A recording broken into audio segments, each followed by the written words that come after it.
wanted to ask you about leadership. We talk a lot about it. You and I talk a lot about it. I talk a lot about it in my job. You talk a lot in your job.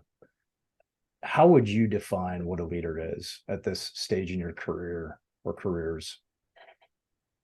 I think for me, at this stage in my career, I define a good leader as somebody who deeply cares for their people and achieves goals and objectives through their people, right? So to me, 99% of my job is empowering others to go do the work, right? To get things done. And then my primary responsibility is to ensure that they have the tools and resources they need to do that work and that they feel supported and cared for in that process.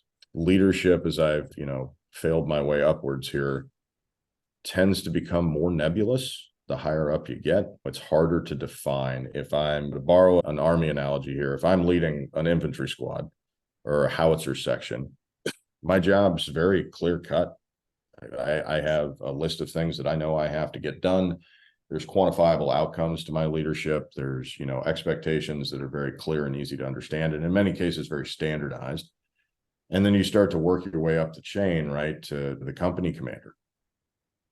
Company commander is responsible for the entire operation, and his or her job is much more strategic and directional in nature. And I've found that in my leadership development, there's a lot of struggle in pulling yourself up to higher levels of leadership and generating the right amount of trust with your people so that they can go do the work, right? And actually, the biggest challenge I have is not getting something done, it's staying out of the way. And I think for good leaders, it's understanding your job is that resourcing piece. It's understanding that your job is motivation and energy generation, and then accomplishing things through others.